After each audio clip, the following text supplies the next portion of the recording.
Fascinant d'histoire de la marine française, c'est que c'est une histoire humaine qui a 400 ans, faite à la fois de creux et de vagues, et de raconter, donc sous la forme d'un quiz à nouveau, tout ce qui s'est passé, en balayant évidemment, c'est un petit livre, en balayant ces 400 ans d'histoire. Un petit livre, mais dense, intelligent et rempli d'histoire. Effectivement, après le petit quiz de la Grande Guerre, succès de librairie, très remarqué, Grégoire Tonnat récidive avec cette fois le petit quiz de la marine, toujours aux éditions Pierre de Taillac, en 80 questions-réponses, sur notamment le musée de la marine. Il est au Palais de Chaillot depuis 1937, mais en fait il est plus ancien que ça, puisqu'il a été constitué sous Charles X, donc c'est avec le musée de Saint-Pétersbourg, c'est sans doute, c'est le plus ancien et un des plus grands et les plus importants.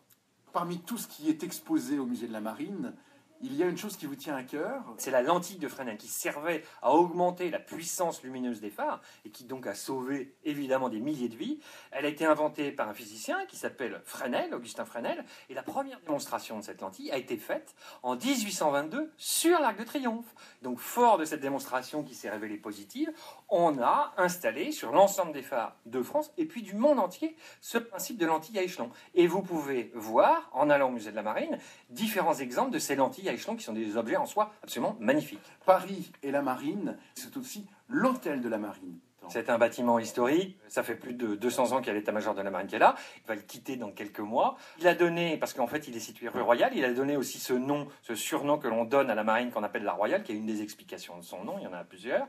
En face, vous avez l'obélisque de la Concorde, qui a été ramené par le Luxor, sous Louis-Philippe. Mais il y a également d'autres navires qui ont leur histoire dans Paris. La Belle Poule, qui est allée chercher à Sainte-Hélène les cendres de Napoléon pour les transférer jusqu'aux Invalides en 1840.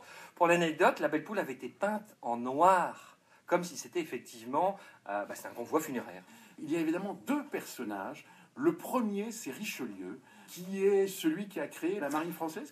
Alors c'est le cardinal de Richelieu, premier des ministres effectivement, et qui lui a jeté les bases en fait d'une marine militaire permanente. Évidemment c'est un grand homme d'État, il a compris tout de suite l'importance que la France avait à développer une véritable marine de guerre pour dominer les océans et aussi contrer les Britanniques. Et Colbert, immédiatement après, lui, a mis en place tout un certain nombre d'institutions, d'écoles, de systèmes, de principes, et il a assis complètement ça. Ce qui fait qu'à la veille de la Révolution, la marine militaire française est la deuxième au monde, juste après la marine britannique. Alors vous citez plusieurs marins célèbres, c'est difficile de choisir Alors, parmi tous. Il y en a, ils sont évidemment très nombreux, il y a Bougainville, il y a la Pérouse, plus proche de nous, et puisqu'on a fêté les 70 ans l'année dernière, il y a le commandant Philippe Kieffer, qui fait partie des premiers marins français à avoir débarqué le 6 juin 1944 sur le sol français, il y a l'amiral Muselier, il y en a encore plein d'autres. Vous évoquez aussi, même s'il n'était pas marin, le général de Gaulle. Oui, c'est lui qui a dit que la France ne sera pas la France sans une grande marine, effectivement. Donc il avait compris aussi l'importance de maintenir la marine française à un niveau important. Merci Grégoire Tonnat, ça s'appelle Le Petit Quiz de la Marine et c'est paru aux éditions Pierre de Taillac. Merci.